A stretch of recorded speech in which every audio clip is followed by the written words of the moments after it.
and 7 Spanish angels took another angel home.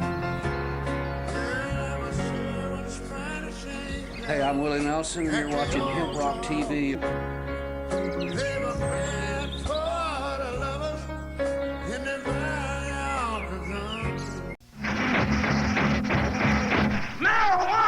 Marijuana. Exhibit A. Yes, marijuana. It has been used for thousands of years as a medicine. Now, as we approach the 21st century, is marijuana, cannabis, hemp, the answer for our health problems? This question was posed at a recent Science and Truth hearings held in Lexington, Kentucky. What you will see is a testimony of the 3 doctors, experts in their fields, along with patient testimony. But first, a show that aired on NBC, the Dr. Dean Show, give you an intro into the uses of medical marijuana. No, he couldn't look much stranger. Walking in a hall with his things and all, smiling said it was the Lone Ranger coming into Los Angeles. We're talking about marijuana and whether or not it should be decriminalized for medical use. As it now stands, doctors cannot prescribe smoking pot for their patients, but that hasn't always been the case. 16 years ago, a glaucoma patient became the first person in the United States to receive marijuana legally. A court ruling said that his pot smoking was a medical necessity because he'd go blind without it. He joins us now. Robert Randall, thank you for being with us. What was your life like before you went through all the court procedures to get this legally? How'd you feel at that time when the government says, no, you're going to have to go blind? That's scary. It's scary to be a patient and to know that marijuana is medically helpful and that the doctor can't prescribe it to you. So the only way you can get it is off the street from someone you don't know at an exorbitant price. What many patients do is precisely what Mary was doing in the video you had before, which is growing their own. But this is not a rational way of getting medical care. I mean, medical care should come through physician. Patients should be able to get a prescription and go to a pharmacy and pick it up. That's what I've been doing for 16 years. You're one of less than a dozen, right, in the United States? There are only 10 patients in the United States that currently have legal access to marijuana, and the consequences are that I can retain my sight, but someone else with glaucoma is going to be allowed to go blind. This is a crazy policy. Okay, next to you is John Wilson. John, you're an AIDS patient. You smoke marijuana illegally. What kind of symptoms? What would your life be like without the marijuana? What kind of symptoms does it help? The severe nausea that goes along with most of the drugs I have to take for AZT. I discovered it when I had lymphoma 3 years ago and was on chemotherapy, and I tried all of the anti-nausea drugs at that time, and none of them worked as well and as efficient as pot. It's silly to take something you got to swallow when you're throwing up. So, yeah, that's one of the problems. Dr. Joel Hay is with us. Dr. Hay is the head of USC's Department of Pharmaceutical Economics. You specialize in studying the business of drugs, and you're in a tough spot here. How do you and people who feel as you do justify denying John here and Robert this drug? Well, I think that there are many fatal diseases. I just lost someone dear to me yesterday from cancer, and we have a process in the United States of approval of drugs that requires randomized clinical trials to say that these drugs are safe and efficacious. And I think all of these drugs, whether it's marijuana or whatever, have to go through the same stepping stones as the drugs that are approved. That process doesn't work for marijuana. The owner of marijuana is the federal government. Now, doesn't it seem rational that if the federal government owns marijuana, it should put marijuana through that process? It hasn't. So it's the government's fault. You're going to blame us for that? If through the political process, I mean, I agree that the organization that would have to fund the studies would have to be NIH. Well, NIH has not done that for 20 years, and so John is supposed to suffer because NIH has failed to do its job? Dr. Hay, I guess I hear a little bit of I hear some of your frustration with the governments. We both know there's been a ton of research on marijuana that does show it seems to be effective, and yet you also know, I'm sure, that it's so hard. I have a researcher friend of mine wants to do research on it. The government essentially makes it so difficult you can't do it. It's a catch-22, isn't it? Well, I think if people are seriously interested in getting the research done, they can apply political pressure to get the research done. Perhaps this show will help. But I think that we can't just willy-nilly legalize drugs for this purpose or any other purpose. Well, it's just out of nowhere, though. We do know, I mean, we have, for instance, accelerated the approval of certain AIDS drugs because we found that they were efficacious, and we didn't want to wait for the full-blown 100% final scientific studies. Isn't marijuana one of those drugs? AIDS drugs are new, very new. Yeah, marijuana's been around for, my grandparents used to have it around, so I know it's been around a long time. And I think the approval process for some of the AIDS drugs may have been too quick. I think there's been too much political pressure. No, if you're dying of something, well, there are 400,000 cancer patients and all of them would take a drug if you told them, well, this drug isn't approved, but it really works, and here's all these people who prove that it works, but you have to go to Mexico to get it. You know how many people are going to cross the border? 90% of them. I guess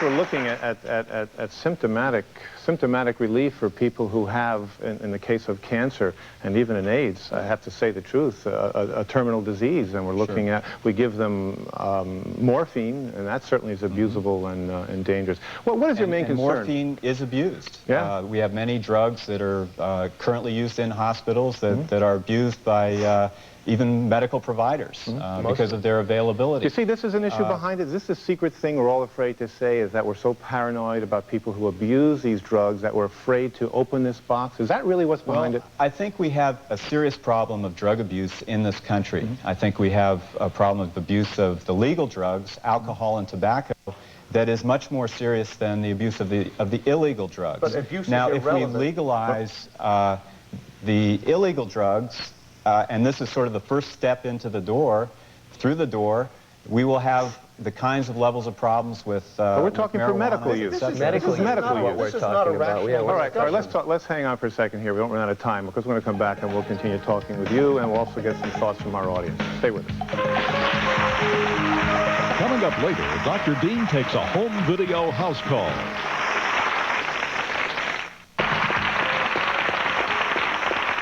We're talking about the medical use of marijuana with Robert Randall, John Wilson, and Joel Hay. But before we get back to our discussion, let's find out the answer to the quiz question. I think it's interesting. What percentage of cancer specialists would prescribe marijuana if it were medically legal? 24, 42, 55, or 70? Well, according to the Journal of Clinical Oncology, 70% of cancer specialists would prescribe it if it were legal.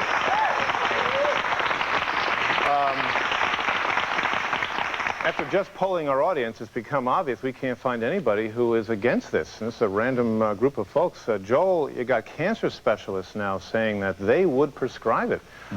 You think they're looking for the approval, or are they ready to do it right now? Well, there is a drug available called Marinol, which has one of the active ingredients in marijuana. I think, and that drug has been shown in rigorous randomized clinical trials to be an antiemetic for treatment of cancer patients. I have to say, I mean, that Joel, drug does not work. The Journal of Clinical Oncology study, which was just referenced, asked physicians if they preferred Marinol or marijuana. They consistently found that marijuana was preferable to their patients. What you want to do is give patients who have cancer, whose problem is nausea and vomiting, an oral medication. That is lunatic. It's just like your process fetish. Instead of confronting the fact that marijuana has medical value, you want to say, oh no, we've got to jump through all these hoops, and the only people who can lead us through those hoops are the same people who've made it illegal. Yeah, it's this a is catch. Crazy. Let me say that marijuana is a herb. It has thousands of molecular compounds. It has different levels of strength of ingredients. It's hard to know just what all the ingredients are that are working. To know those things. any drug that is inhaled is going to create certain problems. I have to say, let me interrupt for a second. I mean, you're both speaking, the truth. I mean, Marinol is a pill. It is not very available, but when you're throwing up, you can't take a pill. And there are other ingredients in marijuana we don't know about. And of course, if we research it, we may find out a lot more that we can do. I have here Dr. Todd Mikuriya, who I've known for a long time and has written a definitive work, probably the world's expert on the medical use of marijuana. And when we could do research up into the 30s easily, there were a lot of other things besides nausea and cancer that marijuana was useful for. Absolutely. Before cannabis was illegitimately taken off the market by the 1937 Marijuana Tax Act, it was used as a treatment of choice for migraine headaches. It was a treatment of choice for different kinds of pain where addicting medication was a problem. There would be an alternating course of cannabis and the narcotic to control the pain. And this ridiculous idea of having it have to go through all these modern-day processes after it was on the market, after it was freely available, is just one of the symptoms of today's drug insanity. Yeah, thank you for that, Dr. Mikuriya.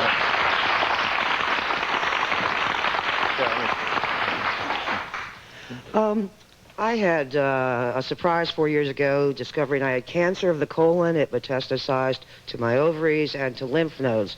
I went through 6 months of chemotherapy, and it was really the use of marijuana that got me through that incredible experience.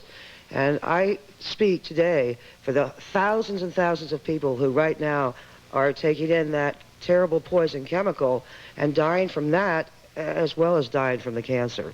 Another testimonial. We certainly... Yes. I have a question for the doctor. I would like to know, what am I supposed to do to stay alive without marijuana? I cannot take oral medication without vomiting it. It's either that or I go to the hospital for a shot and wait for hours and hours, and that doesn't always necessarily help either.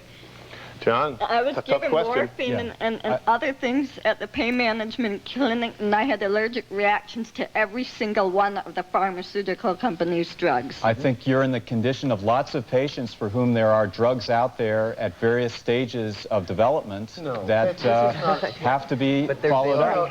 There is a drug available to them now. As I'm saying, there are 400,000 cancer patients who die every year in this country. Many of them would benefit from many of the drugs that are currently in various stages of testing. Isn't it a shame that we make them suffer because they can't No, this is how the scientific process works.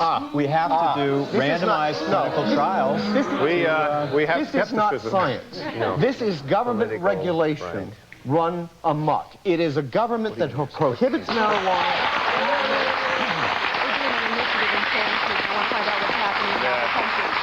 You've got a government that's prohibited marijuana, has a fetish about marijuana, refuses to conduct the research that's needed, and then you use that as the excuse for not making marijuana medically available. This is not science. Science is saying we have a product. Well, I got to interrupt. What's good and what's bad? We're going to run out of time. We're not going to settle it here, but it certainly seems there's a lot of passion about this particular issue. And if anything, we can at least push the government, if they're the ones controlling this, to do something. Because the people, it sounds like, want it. Thank you, Robert Randall and John Wilson, Dr. Hay for being with us, and Dr. Mikuriya for talking with us. And we'll be right back. Stay tuned.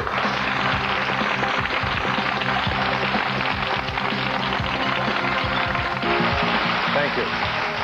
I think it's real important to realize we're not talking about the legalization of the recreational use of marijuana. We're talking medical marijuana. And I think we need to separate the drug abuse issue from this.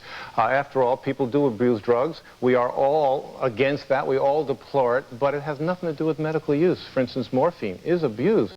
And yet it's the most powerful painkiller that we have, for instance, in cancer pain. So the government needs to listen to patients, I think, and get to the bottom of this and see what they can do about it.